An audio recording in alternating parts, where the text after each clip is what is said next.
So good evening and welcome you on behalf of Team ICT Academy and the entire fraternity of educators. Most of them are educators, and of course, this being a program meant for working professionals, we do have a lot of corporate partners and our speakers of bridge conferences. Many of them have joined.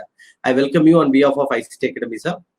So can you just switch on the mic also? It looks like your mic is off.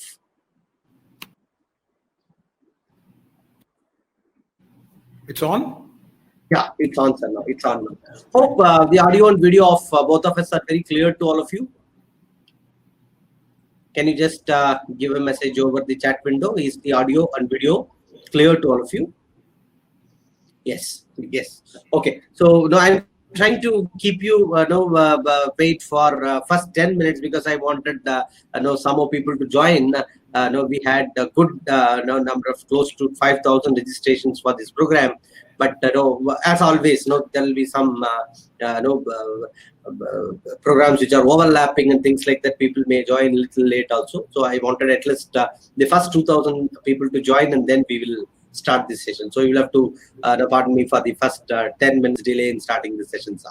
Okay, so I'm sure most of you know Mr. Pattabhi if you were attending our bridge conference or our Sky Campus the season 2, and also you would have also come to know that ICT Academy through our publications wing, we released a book called A Few Good Men.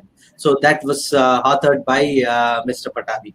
So we are very proud to have this very, very important session at this point in time. It is going to be a powerful session, a masterclass model on personal financial management. This is going to be an exclusive one for educators and all working professionals. And definitely, you know the need and you know the importance of this. The rules of financial planning remains unchanged as per Mr. Pattabhi. To create wealth the right way, you must know your financial personality. That's what he said. One should know what type of personality you are. So you're going to understand. This is a typical workshop model, but we are trying to do it online. Otherwise, this program is almost a one-day workshop which he conducts, with a lot of workbook exercises and personality identifying. So sir is tried and put in the way, in this format as well.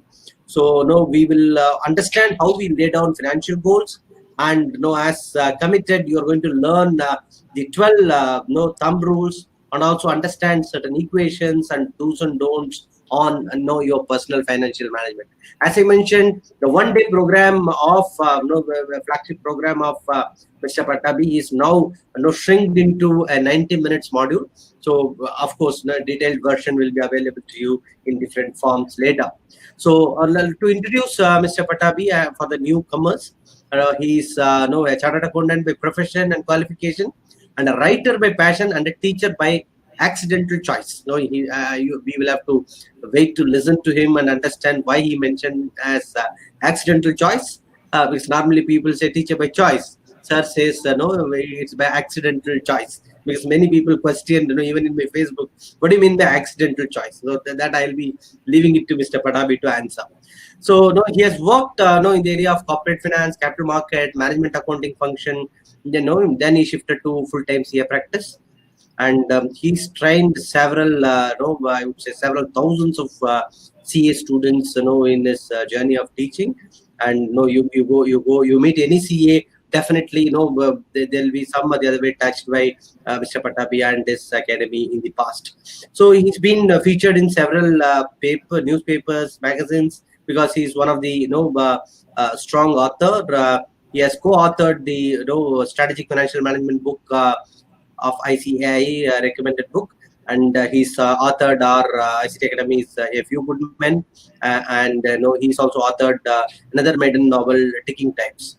So he speaks in various forums across the globe, and we were happy to have Pattabhi in many of our forums. So with this, we have crossed the 2,000 participants. I think with not wasting much time, I will request Mr. Pattabhi to take forward the session. With one note to all the participants, you must have a pen and paper with you. So I will give you next maybe 5 to 6 seconds. Definitely you must have a pen and paper. There are some activities or exercises that you will have to do it for yourself. So don't think I'll do it everything in my mind, because it's little difficult. No, because I tried that. No, whatever Pattabhi said. No, we just wanted to do a practice. It's better to have a pen and no notebook or something with you. Do you have it? Can you just put it in the chat window? You have a pen and notebook with you in hand? Yes, most of them have. So over to you, Pattabhi sir. Welcome. Welcome. Thank you, Anbu, and good evening to all of you, ladies and gentlemen. If you have been wanting to know what is your financial personality, so that you can do your savings and investments well. If you want to know whether you have managed your money so far in a reasonably good way, if you want to know how important goal setting is in managing money, if you wanted to have some thumb rules to apply in your investment strategies, if you wanted to look at some math equation which will quickly help you do things, if you want to know whether you are debt proof, if you want to ask yourself, are there templates to test my plans? And last but definitely not the least, if you ask yourself, should I get myself insured? I think you guys are in exactly the right place. For about 90 minutes now, including perhaps a Q&A session, I'll try to walk you through all of this. Like Anbu said, if you can have a paper and a pen by your side, it would be great, because we are going to step into our first activity. We'll do some activities. I'll occasionally tell you a story or two. I'll run you through some examples, and I hope that you will have a lively session across the next 75 to 90 minutes. So if you folks are ready, I'll put up my first thing here. Now, like I was telling you, telling all of you, the first exercise is one where you must tell yourself which one of the 9 statements that I'm going to put up most is like you. Please remember, there are no right answers. There are no wrong answers. The only requirement is that you have to be honest to yourself. All 9 answers are right. And I'll give you a clue. When you read through those 9 statements, whichever first strikes your mind like, hey, this is applicable to me, I would suggest you pick that. Don't try to rationalize.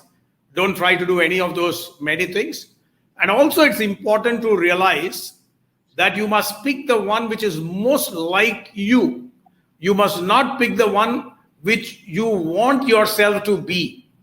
I guess that's clear.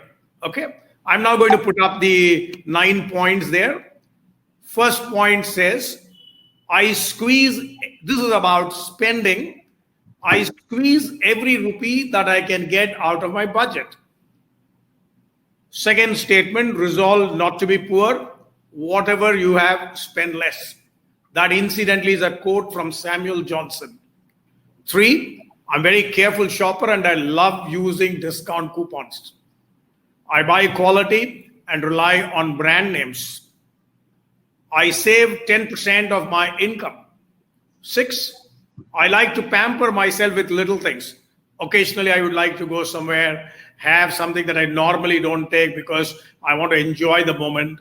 I love to splurge, throw money once in a while. Once in a while, I would like to go to the mall, spend money left, right, and center without even having a shopping list.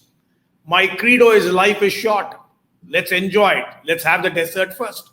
9, I spend every rupee I get. Now you could read these 9 statements again and then decide as to what best suits you. What is it that has actually described you?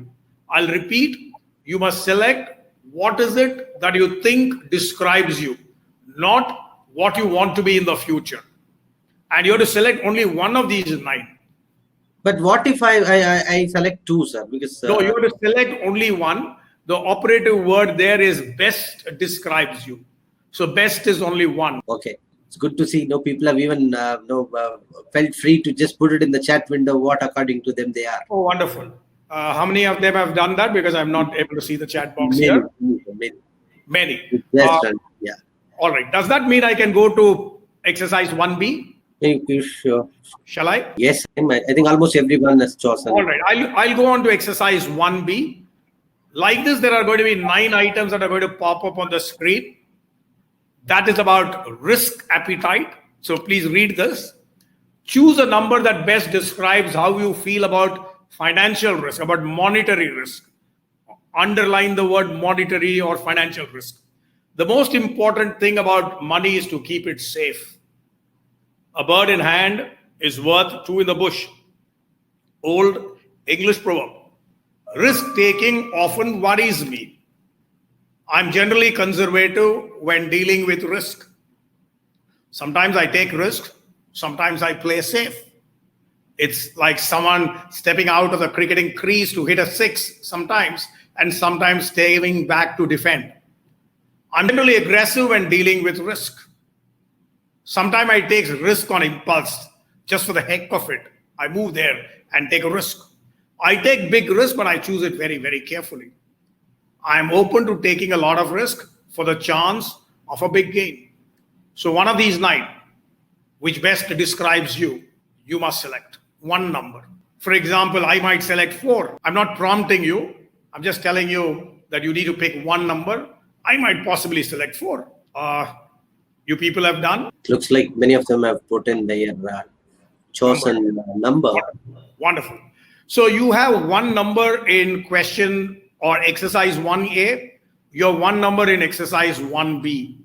And like Anbu told you at the beginning, this is by far one of the most important parts of the conversation that I'll have with you today. I now want you to take a look. I now want you to take a look at a picture that is going to come up on the screen.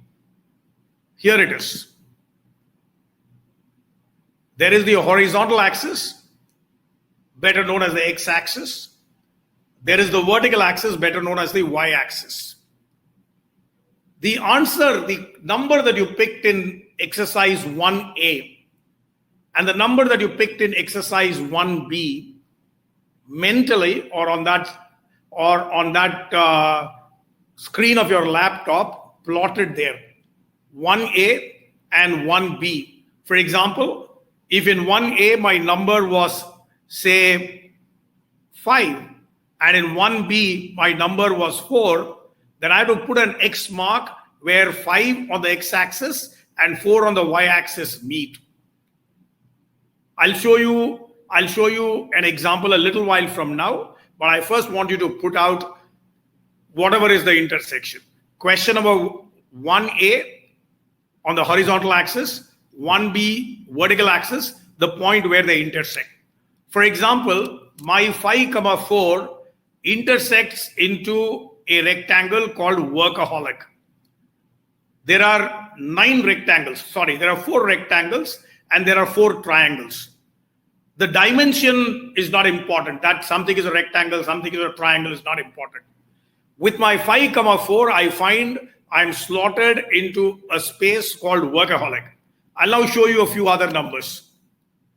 There is a 5, 4 there. There is a 8, 7, which falls in great gambler. There is, I think, a 4, 6, which falls on the edge between entrepreneur and the builder. So I want to know if all of you have spotted your financial personality. Sure, sir. Dr. Balaji is asking, he is plotted himself in 4, 4. How does he read it? 4, 4. Where does it go and sit, 4, 4? It sits somewhere on the line between workaholic and the builder. So he's either a workaholic or a builder. And I'll try to explain a little while from now as to how you can make the decision. Just as my number there, 4, 6 fell between entrepreneur and the builder, his is falling between workaholic and the builder. Okay. Anybody else has a question? Okay, so everybody are feeding in their numbers. Instead, no, as Pattabhi sir said, if you can plot your number, and find what personality you are and feed your personality in the chat. That will give you Absolutely. understanding that Absolutely right. not Then don't just read the number. Then we also will get a sense of whether I've made myself clear about the 8 personalities. And don't worry. Suppose you are turning out to be a champion saver. Don't think that's bad. Warren Buffett went through this. He fell under champion saver. Okay. Some of the world's richest men have fallen under the builder. There have been extremely successful investors who have actually turned out to be under the personality of the great gambler. So the personality basically is not about what is good or what is bad. The personality is about deciding where you would like ultimately your investments to be in. Later today, if all of you have roughly plotted or if somebody has a doubt I can answer, later today or maybe early tomorrow, we will share with you 5 attributes of each one of these 8 personalities. You should go through those 5 attributes relating to your personality. And if you think, hey, this does not belong to me, this is not my definition at all. Like, for example, you fell under the workaholic. But when you read the attributes, you think you're the builder. Please go with the builder. Please decide that you're a builder. Now, some of you will have this wonderful question, very right question, the kind of question that popped in my mind as well when I first went through this, is that can one question here and a one question there define something as complex as a personality? The answer is yes. These are not questions that have been prepared by me. These are the questions that any certified financial planner will actually put any client through before he plans for his investment. And the United States of America, where this idea was first championed, says that in 80 to 85% of the cases, people who took the test agreed with their personality. And those of them who did not agree with their personality, once they saw the attributes, then they told themselves, hey, I'm sitting in this personality. My objective, ladies and gentlemen, boys and girls, is to make you aware that it is important to know your personality type. My objective is not to get into an argument with you as to whether you are a steady accumulator or whether you're a big spender. My objective is that you should be able to identify your personality, either bang with this or with the attributes that we'll share with you later. While today I will not be able to tell which financial personality should make what investment and in what percentage, I can assure you that the investment strategy patterns of people with different personalities are different. Okay? Shall I move on? Yes, All sir. right. I'm going to move to exercise number 3. This is point number 2 that I had outlined earlier. If you remember, I began by saying, would you like to know your financial personality? I now want to tell you that you now roughly know your financial personality. I then also asked you, would you not like to know whether you have done well so far or not done well so far? And that's what the next exercise is going to do. Take a look at this. Forget about column 4 and 5. Let's focus on columns 1, 2, 3. Let's first focus on the first column. In which class interval do you fall in terms of work experience? If you have a work X of 10 to 15 years, you're in the 3rd class interval. If you've been working for more than 20 years, you're in the 5th class interval. If you've been working only for 0 to 5 years, you're in the 1st class interval. And when I say work experience, I mean only your work experience, not the spouse's work experience. Okay?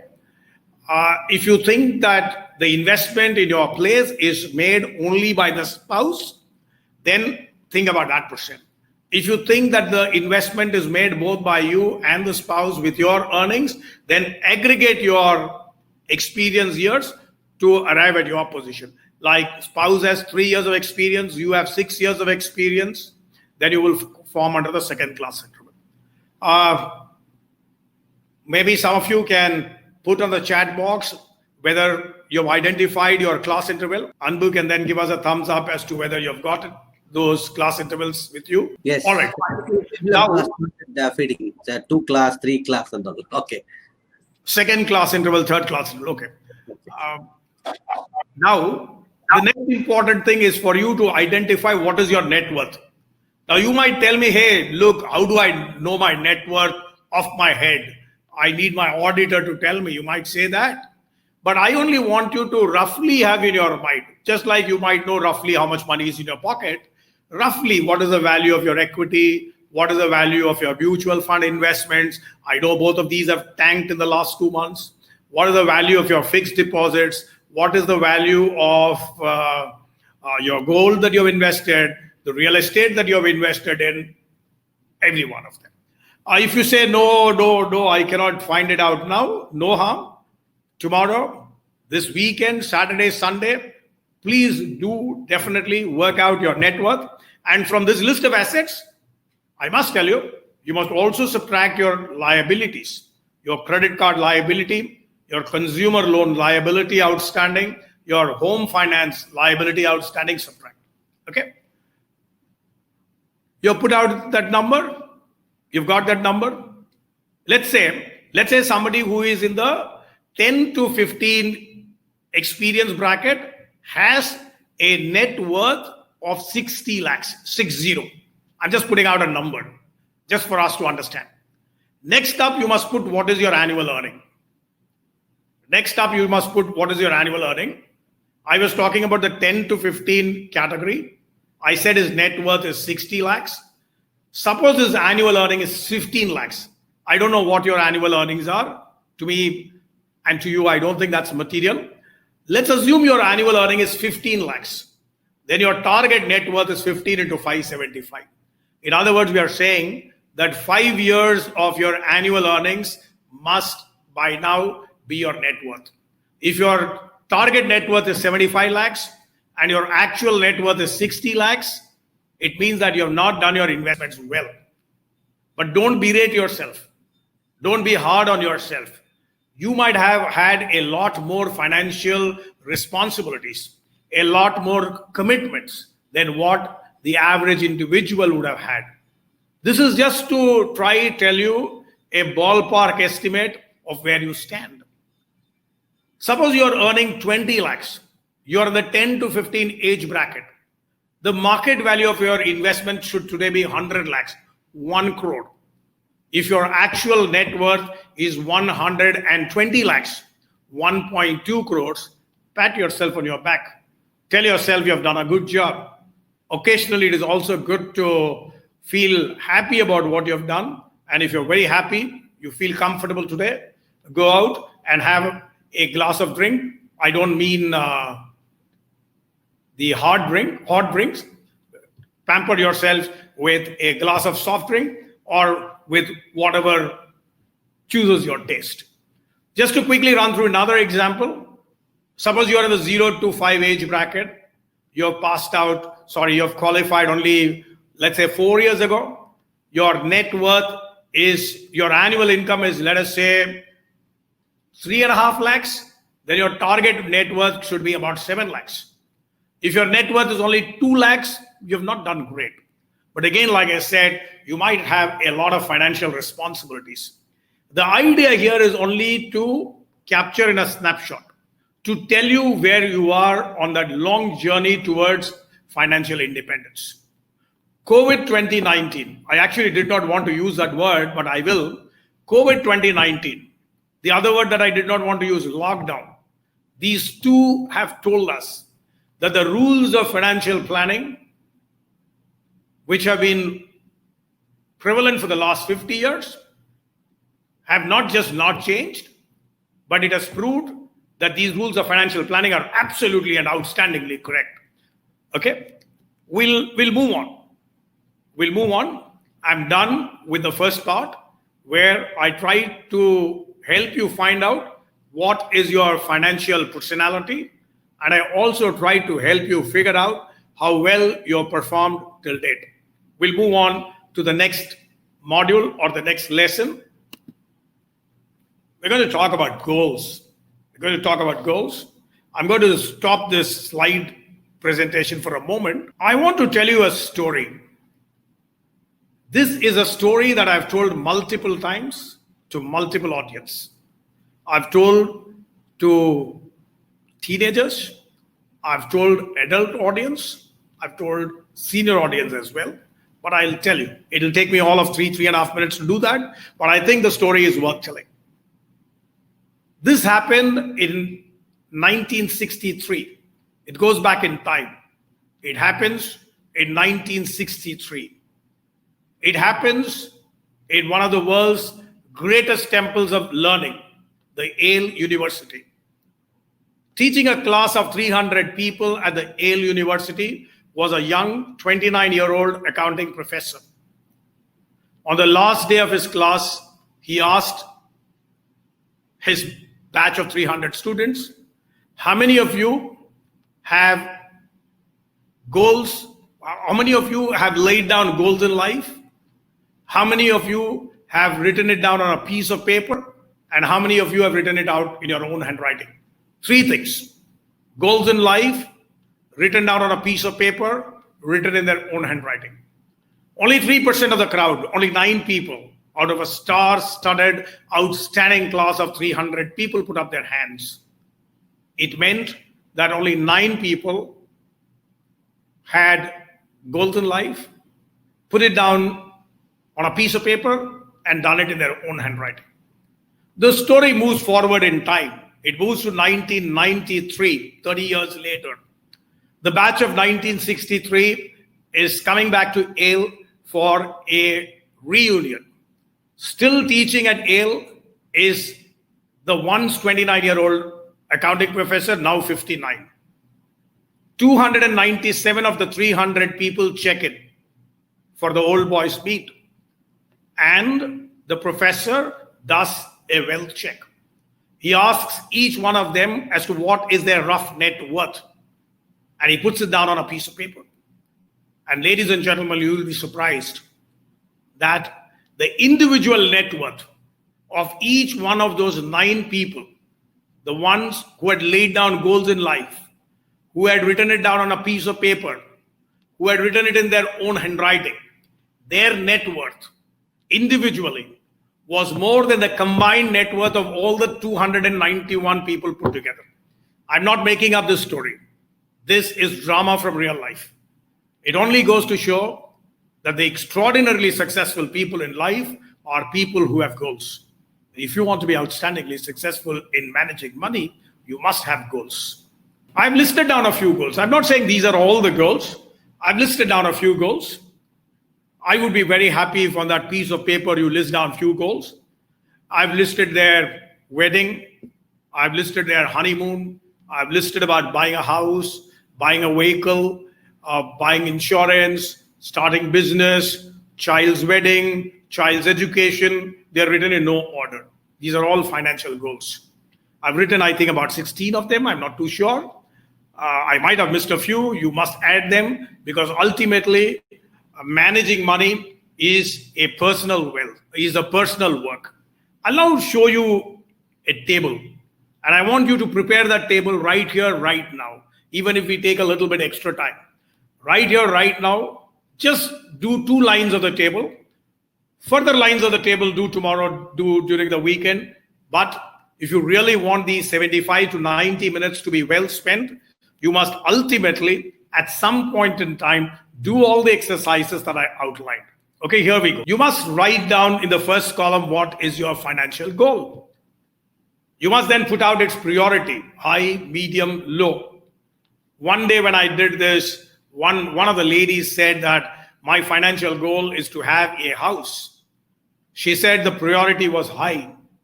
She said that the target date is 2027, 7 years from today. So high priority does not mean tomorrow. High priority means it's right up there on my agenda. And she said that she wanted a target sum of some 60 lakhs.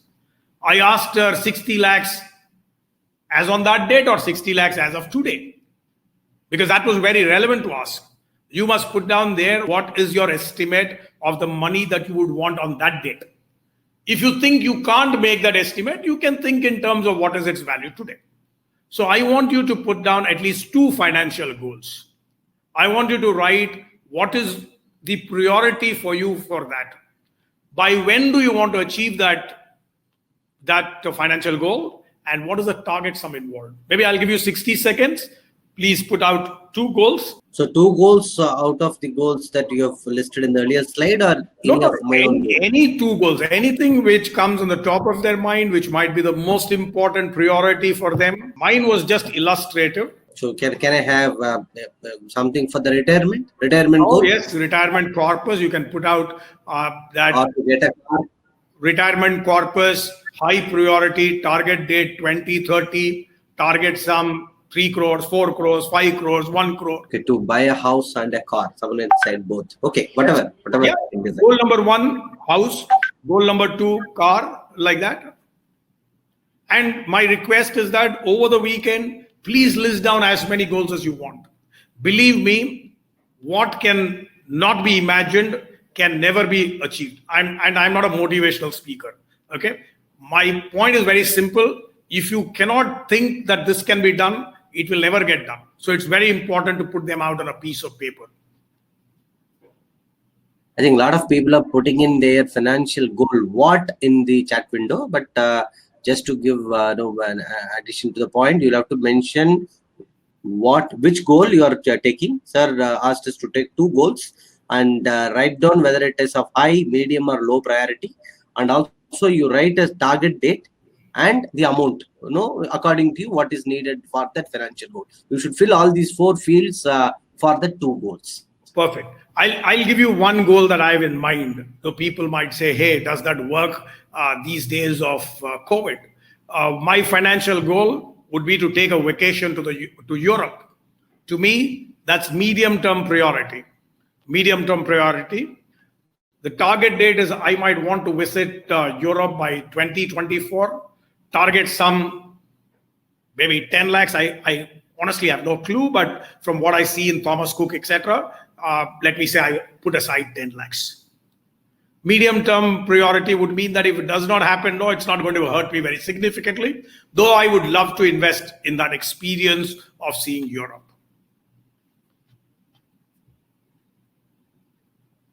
You folks have been able to put down? Yes, I think now people have got the understanding. Someone says retirement, high priority, 2030, 2 crores. Very specific. Yeah. And someone says child's marriage, 2021, within, I think, 1 year, high priority and 1 crore, 50 lakhs. Oh, good. I'm happy that it did not cross the 2 crore figure. No. But is a marriage costing 50 lakhs these days? Can the person respond to us? I thought it was a lot of money. It's less, sir, actually. It's less, is it? Oh, my goodness gracious. Okay, all right. Someone has said for the same thing, 1 crore. 1 crore. Hey, we seem to be having lots and lots of rich guys here. All right. Shall I move on? Yes, sir. All right. I'm done with my second lesson.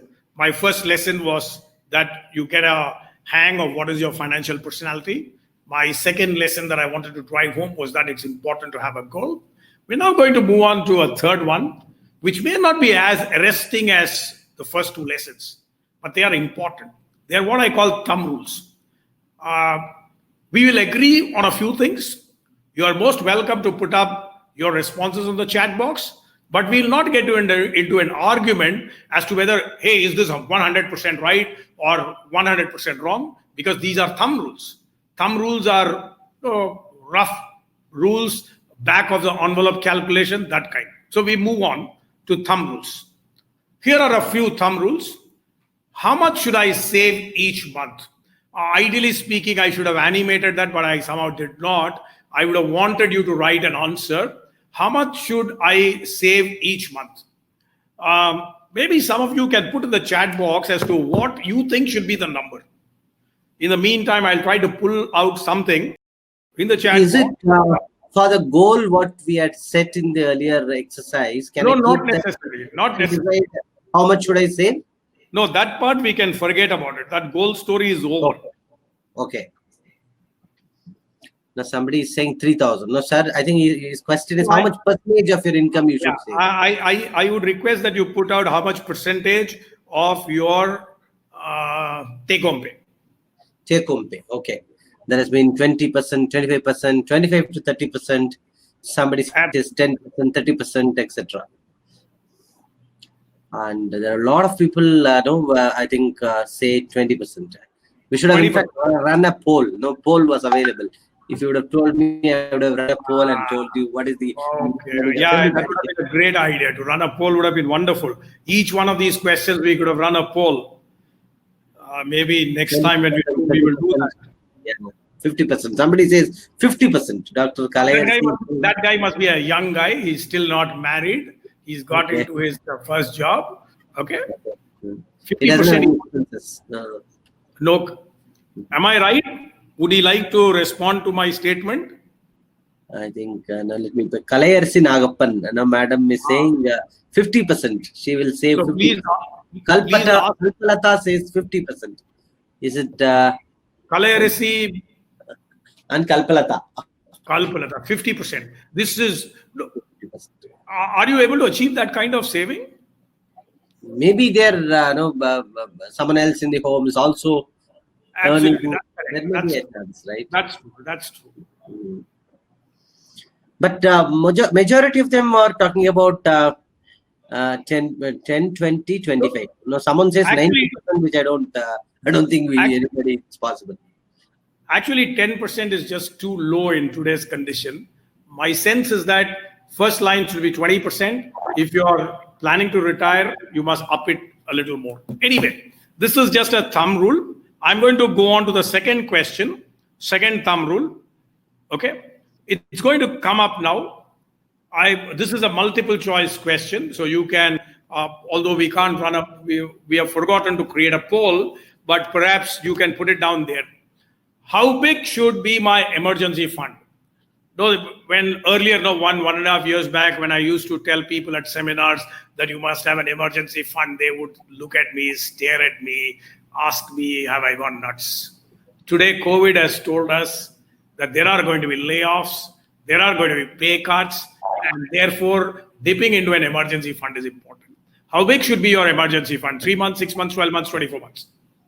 So the emergency fund, to be precise, can you just give us what if I lose my job? Is exactly. That an emergency fund? I will tell you what is an emergency fund.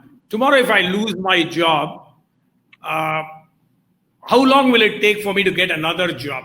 If it's going to be 6 months for me to get another job, whatever has been my standard of living should not be sacrificed for those 6 months. If normally I spend, let's say, 1 lakh a month, I must have 6 lakhs of emergency money. So I used to tell people, because those were the times when job losses were not even thought of, I used to tell people you must have at least 12 months. And if you can have 24 months, it would be great. People used to tell I was being very conservative. Yes, I was very conservative. There's no two opinion about that. But like you rightly said at the beginning, the rules of financial planning are actually now opening up and telling us why it's also important to be conservative. So emergency fund would be the amount of money which you will dip in if you lose a job, or if your business or your shop is closed out. I'll move on. If you people have put that out, I'm going to move to the third one. How much of my assets should be in equity? You can put some percentage. That means out of your net worth, how much money should be in equity? You can even write how much money is already in equity. When I say equity, I also mean mutual funds. And if you have not invested in equity and not invested in mutual fund, does not matter. Different people have different ideas about how to make their investments, and they've all been successful. Here I go. 80 years, 100 had to be corrected to 80, missed out, my apologies. How much of my assets should be in equity? 80 years minus your age. If you're 30 years, 50% of your money should be in equity. These are thumb rules. You can always do more, you can always do less. The more you age, the problem with the equity market is that you can lose your money. And as you progress in age, if you lose your money, the ability, the mindset, and the inclination to get back that lost money can be significantly less. But if you're 25, if you're 30, and you lose all your money, you have an entire life ahead of you to catch up on. And historically, we have in India data beginning from 1979 to 2019, 40 years of data we have. And historically, we have seen that equity has outperformed all forms of investment, save real estate at some points in time and gold at some points in time. If you pick up points of time, maybe equity, no. But if you look over a time horizon, it has been great. For example, in 2004, I know it's a long period back, when Dr. Manmohan Singh became the Prime Minister of India, equity stocks fell by half. And people said, hey, look, if the markets fall by half, even when this party has not gotten into government, imagine what will happen when they actually get into government. From 3,000 points, it went up almost 10 times by the time he laid down office, if not more. So falls in equity market are opportunities for people to invest. I'll move on. I'll go to thumb rule number 4. How much debt should I have? According to me, your equated monthly installment should not cross 36% of your monthly income. Significantly more than 1/3 of your money lying in the form of mandatory monthly payments is not on. So maybe 36 is 38, it's all right. I myself have put 36. I always have in mind 33, 1/3 of the money. But I put 36 because the way housing finance companies actually decide how much loan they can give you is that historically they used to do 3 years of your earnings. After these IT companies came into the fore and lots of people had lots of money, real estate activity started building up, and there was a lot of, there was a lot of competition in the market. People started letting 4 times, 5 times, 6 times, etc. Safe is around 3-4. The 2008 global financial crisis, which kicked off in the US, kicked off in the mortgage market, the home loan market, because they were reckless in the way that they lent money. So I would think that you should not borrow for an amount that is more than 4 times your annual earnings. Your EMI should not cross 36%. Very quickly, any questions are there at this point, Anbu? No, sir. I think now people are getting into the. Normally, I don't buy anything. Someone says, normally I don't like buy anything using EMI. Is it wrong? I would think the purpose of EMI is important. I would think buying a house with EMI makes sense. Because if you're going to save and buy a house, it's going to take a lot of time.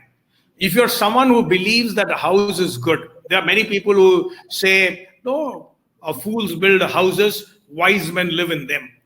Okay, that's one point, one way of thinking. But if you think you must have a house of your own, I think borrowing to buy is good.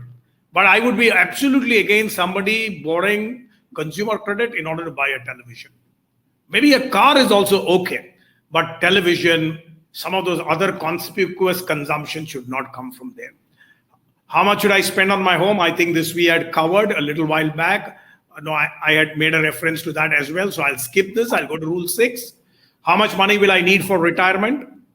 Those of you who are post your 50s, or those of you who are looking for early retirement, my rough thumb rule is that your pre-retirement expenses plus 10%, or maybe plus 20%. 1.2 times your pre-retirement expense is likely to be your annual expense. That multiplied by 20 would be the corpus.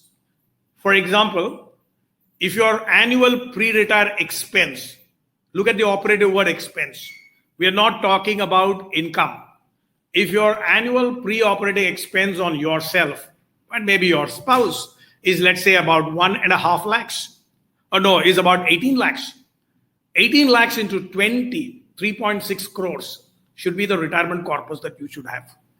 I'll tell you where I get this 3.6 crores from. Some of you might think it's a big number. I'll tell you where it comes from. This 3.6 crore ultimately has to be put in super safe investment. And super safe investments give you a after-tax return of 5%. If you get 5% after tax, that's great. 5% of 3.6 crores is 18 lakhs. That's how my numbers come. That's why I said these are broadly rules of thumb. I have seen over an extended period of time that many of these rules of thumb are motherhoods. They work and they work very, very well. I'll go to rule number 7 quickly. How much insurance should I buy? I think I'll come to this later. I have a segment on insurance. I'll come to that later. So I'll hold this back. I'll go to 8. In how many years will my amount of money double? This is more like masala. Somebody comes and tells you your money will double in 3 years, then you must know what is the rate of return it is.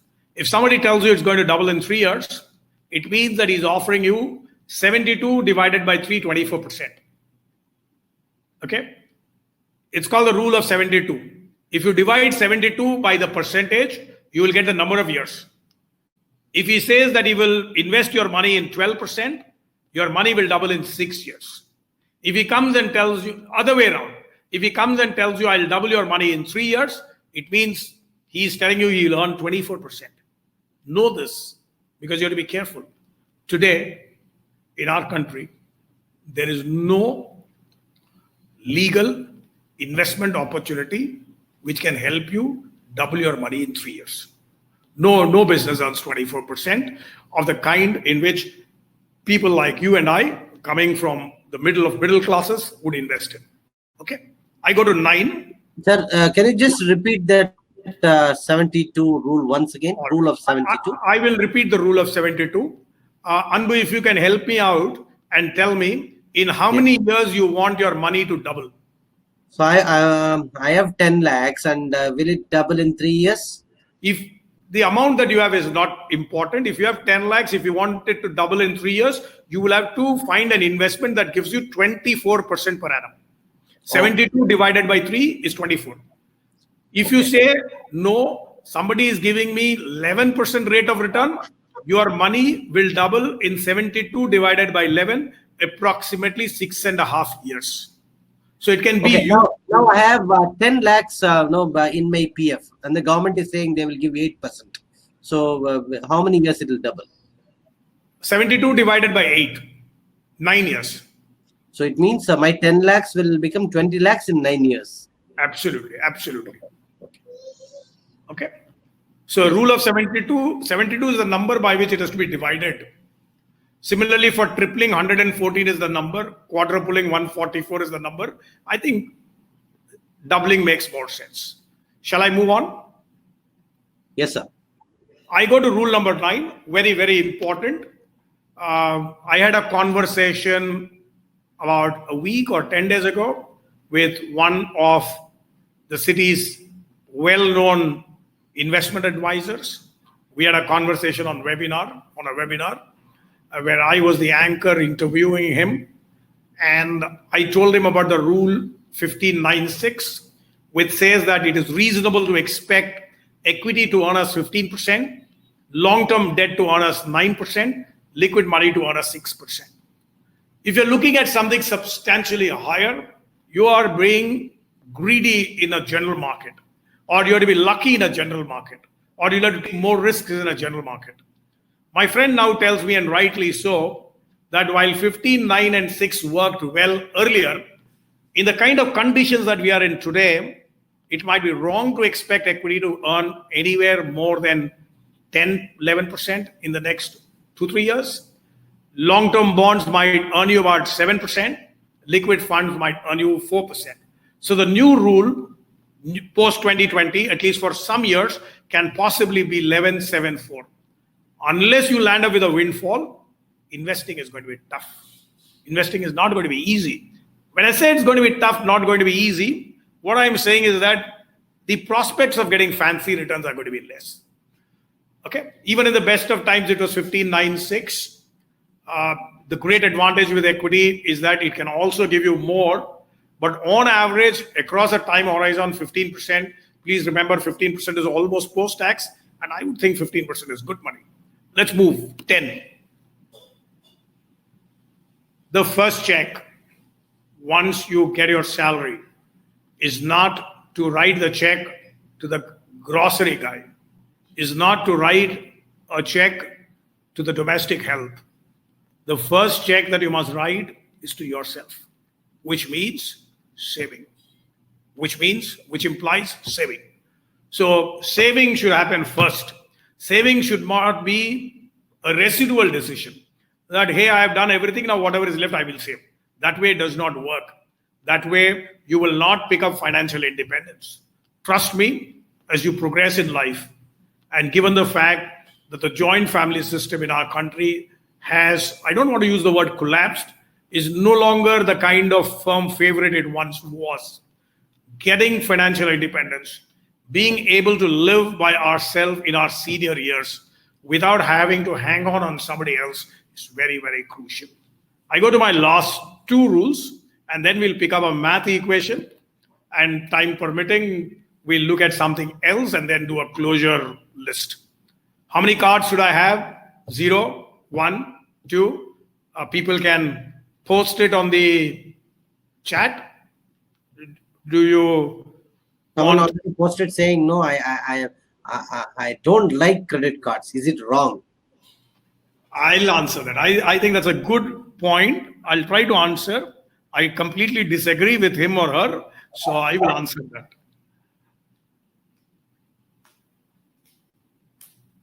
All right. If you have no credit card, I don't think it's such a nice thing, because a card is a matter of convenience. But if you think you are going to be a spendthrift, that when you spend and swipe your card, you feel that you're not paying cash, okay, then you have a problem on hand.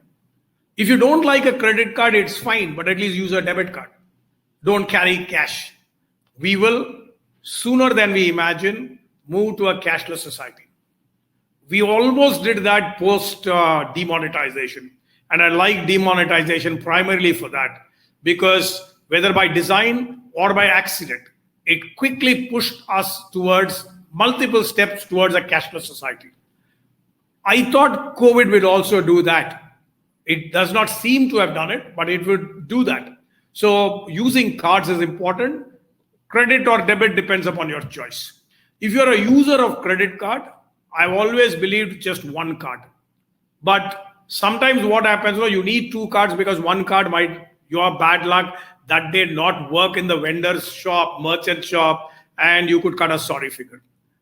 Beyond two cards, I don't think is right. The problem with the United States of America, which is a spending economy, as opposed to India, which is a saving economy. I must also tell you that if in 2008, India came out of the global financial crisis, it was for two reasons. Reason number one, we were historically a saving economy, not a spending economy.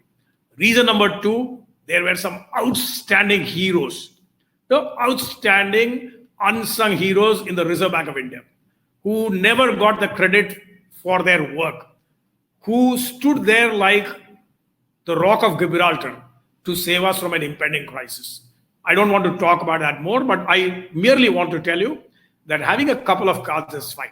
I go to my last rule of thumb. Retirement withdrawals. If your corpus is 3.6 lakhs, please withdraw 5% of that on the outside. In any case, you will get that kind of interest. So extra you want to withdraw at some particular point in time, 5% of that, maybe. Okay.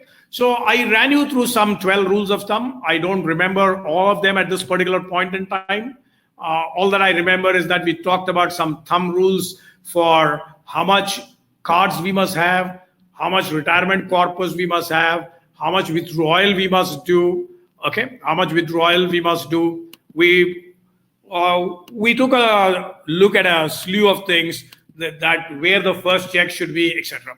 I'm now done with segment number 3. I want us to step into segment number 4. Anbu, you have to tell me when I have my last 10 minutes. Rule number 7 once, sir. Just go to the rule number 7. Yeah, I will come to rule We number. will talk about this later. You missed it. I will talk about this when I talk about insurance, and you must tell me 10 minutes before when I have to close. Huh? Sure. We have another 25 more minutes. Oh, wonderful. Now, these are very simple mathematical equations. Dr. Anandi and Mr. Sudhaman, no, rule number 7, sir will again deal. I will deal. I will definitely deal. Okay. My father's generation believed in an equation that I have not put there. Their equation was I minus S is equal to E. Earn income, save from that income, balance spend. Income minus saving is expenditure. My generation believed that income minus expenditure is saving. I will earn income. I will spend what I like. I will expend what I like. Whatever balance is left is spending. I think the next generation, the generation after mine, the generation of my nephews and nieces, at least in the early parts, perhaps believe that I plus B is E. Earn income, borrow money, consumer credit, credit card, this, that, expect. But I think that generation is also smart.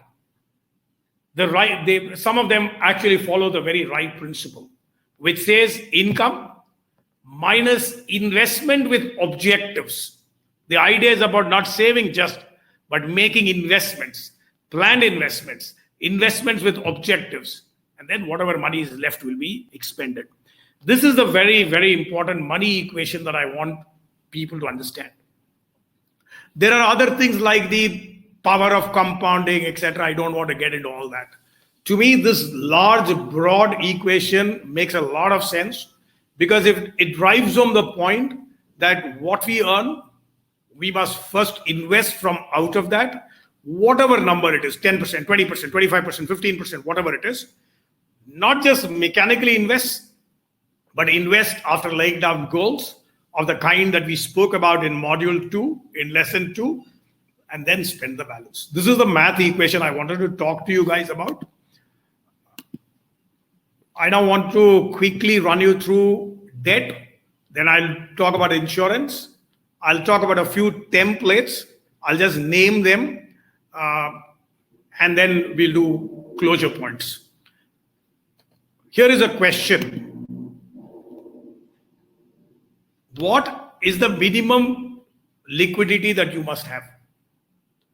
If you're employed and earning a predictable income, many of you are that if you're college professors. If you're self-employed or earning a fluctuating income, like businessmen, the corner shop guys. If you're retired, like quite a few people in our country today are. If you're facing layoff or unemployment, and if you knew that the 3 months on, 4 months on, you will face a layoff or unemployment, which many people today are actually staring at, then the liquidity base, the amount of money that you should have in liquid assets is 10%, 20%, 30%, 40%. Stable income, you don't have to worry too much about liquidity. 10% in liquid mutual funds or as cash at bank is fine. If you're going to face layoff, 40% of your money should be something that is available at call or at short notice. They must not be lying in, what should I say, real estate. They must not be lying in what I say, equity market, because in equity market also, while you can get out at any point in time, during bad times, you might actually find that there are a lot of haircuts that take place in the sense that you don't get what you should have otherwise got. All right. That's exercise number 4. I'll move on to the next one. This is a little complicated slide. I want you to take a look at it. You also give me a minute. I'll join you back. Take a look at this slide. Read it up. I'll come back. I think he has told it's a complicated slide already, so that it really looks a little complicated. So by the time he comes in, this looks like an exercise 5, evaluating your, I'll just put it down. It's evaluating your consumer debt. So consumer debt has percentage of your income. Then there is amount of debt. based on rupees 1 lakh income. Then there is a prognosis and prescription. It's little, sir. It's really complicated, sir. Yeah. No. I will tell you. Maybe there are a lot of finance teachers. They will not find it complicated. For me, it's complicated. I agree. For guys who are in finance, these are the only things we understand, numbers and all that. Show us some engineering design or show us a drawing of a house, we'll never understand. All right. What I have said there is, what is your consumer debt as a percentage of income? Okay. If your consumer debt as a percentage of income is between 10 and 25%, please ignore the second column. The second column only says what is 10 and 25%. It says 10 to 25% is 10,000 on 1 lakh or 25,000 on 1 lakh. So ignore the second one. All right. If your consumer debt as a percentage of your income is between 10% and 25%, sometime later today, or definitely without fail over the weekend, Saturday, Sunday, and forgive me for my repeating this, you've all done a great thing by joining us this evening, but you will get the best out of what we have talked about only if you go ahead and implement them, only if you go ahead and do a self-analysis of it. So find out if your consumer debt as a percentage of your income is about between 10 to 25%, you have to be careful. You have to be careful because you are stepping into a problem area. You're stepping in, okay? Like the Rostow's stages of economic growth, you're just about stepping into a problem. If it's between 25 and 40%, you're in trouble. You're in trouble. And there are some prescriptions given on the right-hand side. Let's not look at it now because they are scary. If it is over 45%, the situation is fairly hopeless. And while I put some aggressive prescriptions there, you don't have to go with it. But I'm saying that if your consumer debt, and consumer debt does not include home mortgage, home loans, it does not also include education loan, because home is an investment. Education on a child is also an investment, is also a huge investment, because it is your responsibility to ensure that your child gets good education. Okay, so see where you fall under and try to move down the class interval. Be between 0 to 10%. That's the best. We are talking about consumer debt. If you want, I can tell you I have no consumer debt. I have my credit card, which of course I pay every mandated day, notwithstanding the fact that the card company wrote to me multiple times during the last 2 months saying, do I want to pay later? But I told myself, if I have formed a habit, it's good to stick to that habit. Sir, anyway, the column 2 refers to the monthly income, or it's the whole repayment?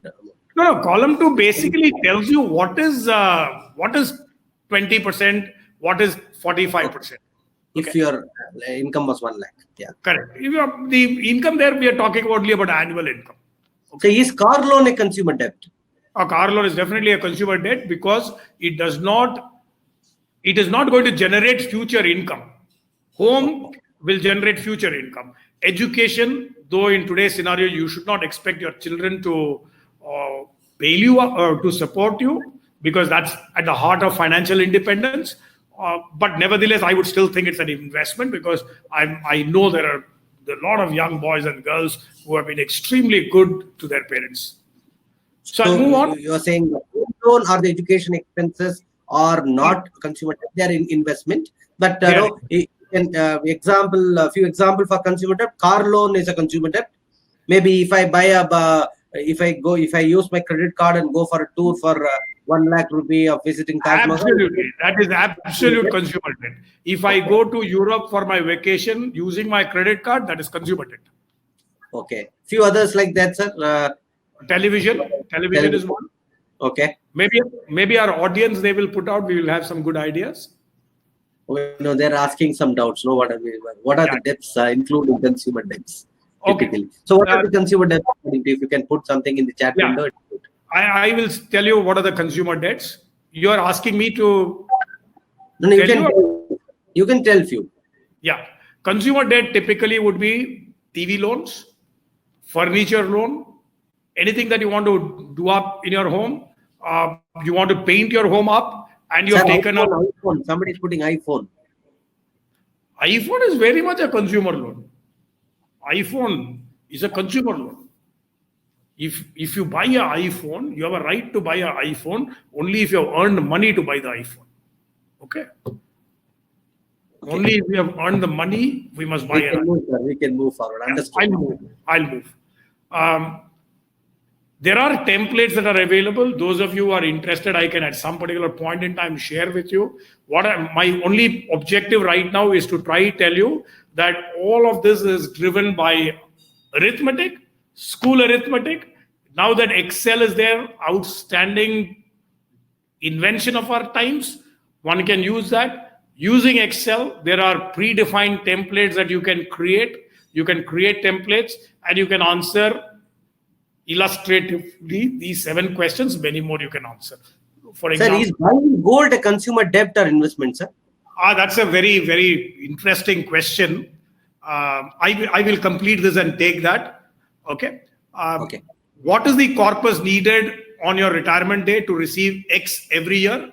That means how much corpus should I have? I told you 3.6 crore if you want 1.5 lakhs every year. So there is a template where you can go and feed how much you want, what you will get. Then there's a template which says I can invest so much every year. How much will be my corpus? Okay. Then there is a template which says how much debt is safe for me. There's a template which says how much is my life worth, etc. The idea here was only to tell you that there are helps available for people who want to take help. They can discover these help on Google, on the World Wide Web. They can discover these help by reading up and working out. I'll go answer that Anbu's question about whether gold is an expenditure or an investment. I have always historically held the view that gold is an expenditure because gold never gets sold, at least in Indian conditions. If you're someone who buys something and have no intention whatsoever to sell, that's as good as an expenditure. But I also believe that every investment portfolio should have 5 to 10% of gold in it. Because in moments of crisis, okay, in moments of crisis, like a war, and people, whenever I used to tell war, people used to tell me, hey, you're warmongering. What we are seeing today is war, virtually war. When paper money has no value, gold has value. God forbid if there is a war, people will run from their homes, not with the paper money, because the paper money has no value. They'll run with gold. I'm not therefore trying to say that gold investment is done for the most serious catastrophes. But if you've looked in the past, gold prices have actually gone up.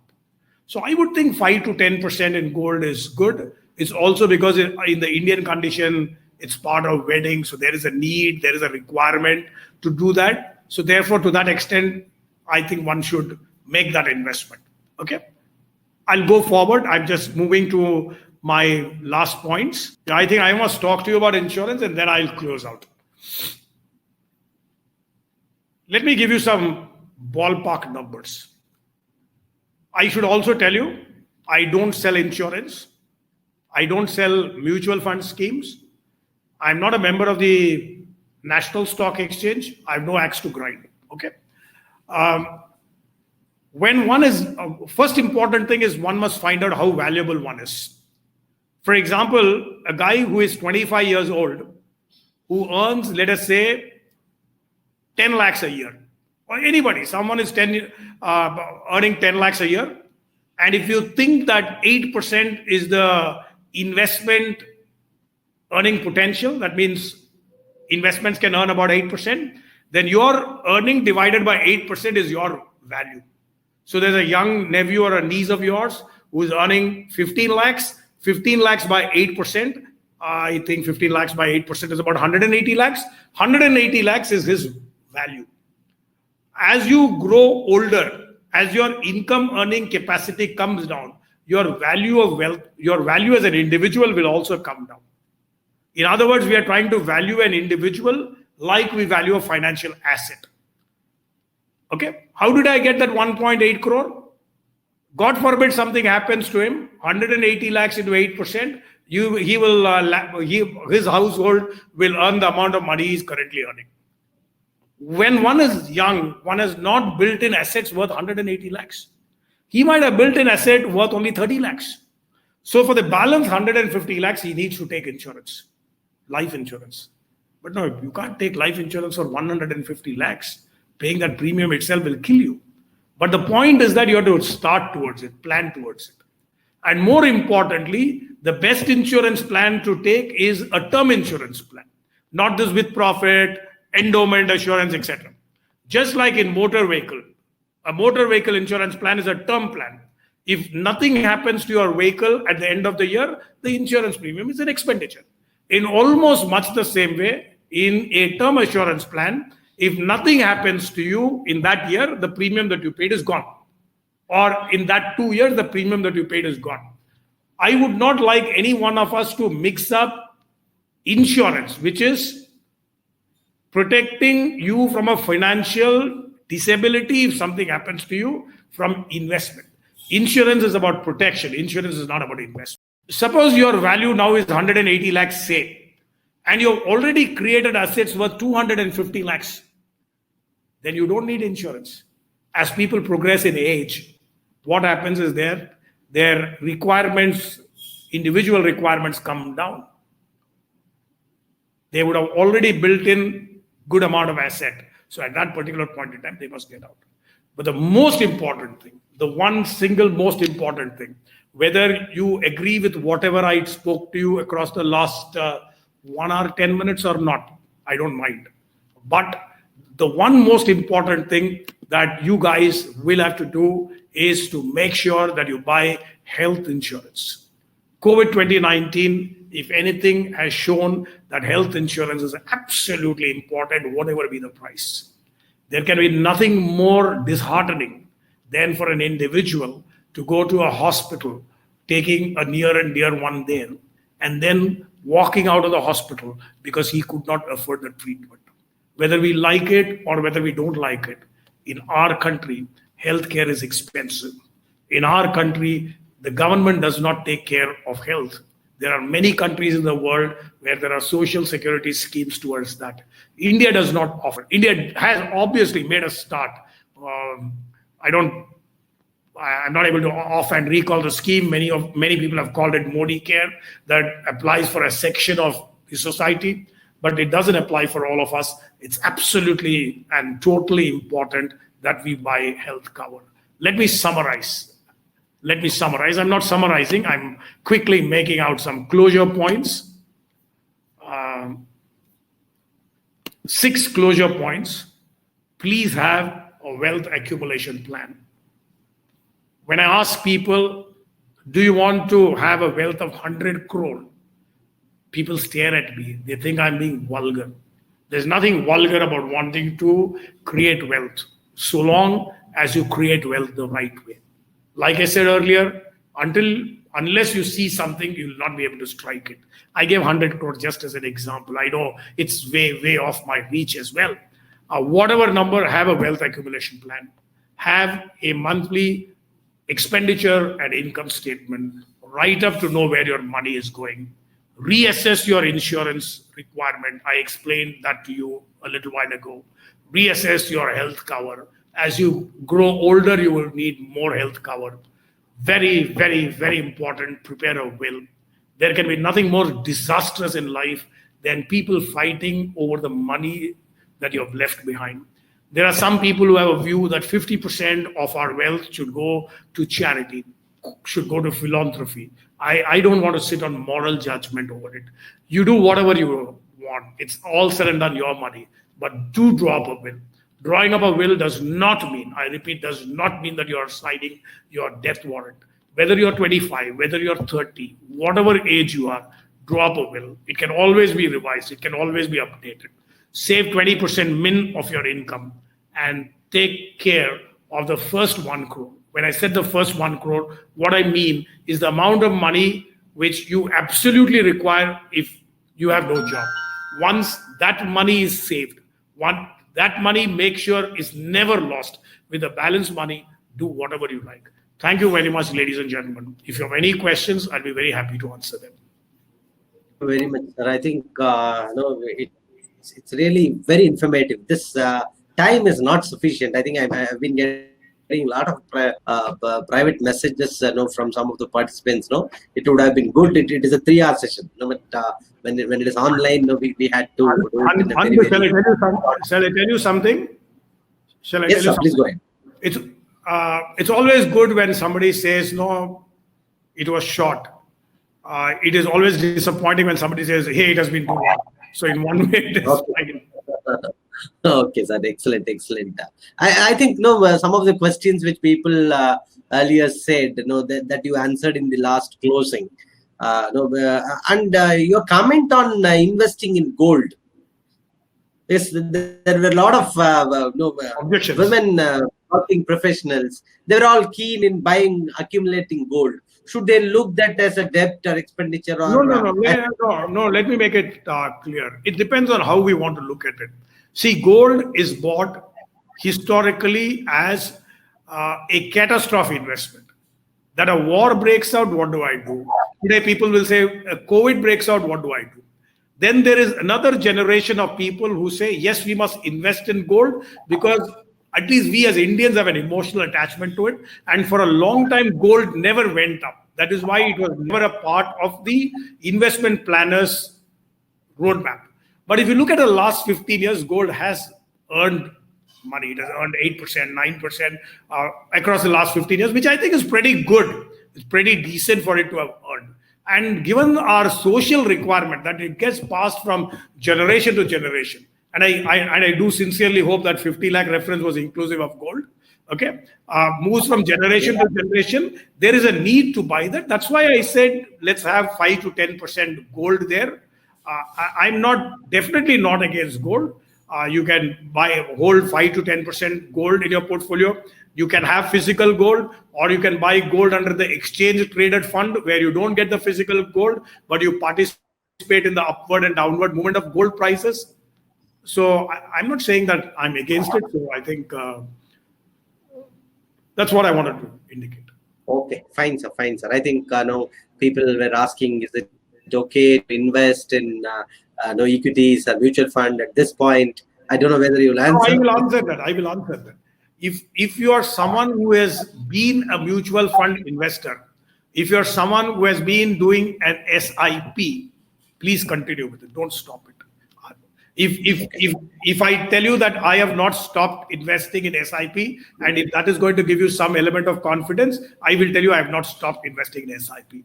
But if you're not someone who, if you want to go and step into the equity market, direct investment, I will caution you. I will like to caution you because we just do not know what is happening in the market. Okay, what is happening in the market?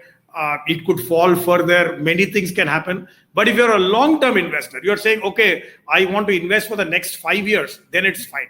But if you're saying that I want to catch up on the volatility, one day it is falling, one day it is going up. All of us in the teaching profession, or I think half of you are in the teaching profession, and many of you who are in corporate India will not have the time, will not have the inclination, will not have the expertise to do it. We will be driven by greed, we'll be driven by fear. It is best to let a mutual fund manager manage your money. Okay.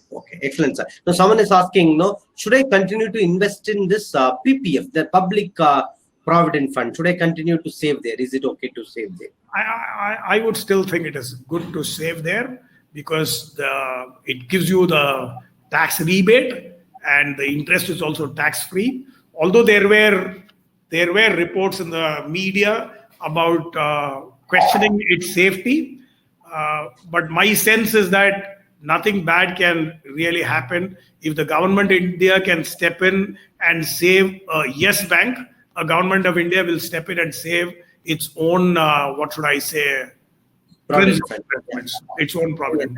That's right. No, I think that answered some of the question where people were asking, is it safe to have fixed deposit? I think you have answered that. No, today nothing is safe. I want to tell that today it's very clear that every investment carries risk. And COVID, therefore, and what has happened in the last few years, in a way, is good because it tells us it's not only equity that is risky, mutual funds are risky, Fixed deposits are risky. Fixed deposit in banks are risky. Everywhere there is risk. The dimensions of risk are different. The government steps in to save a bank. Government does not step in to save your equity stock. That's all. Excellent, sir. Thank you, sir. Thanks a lot for your wonderful question.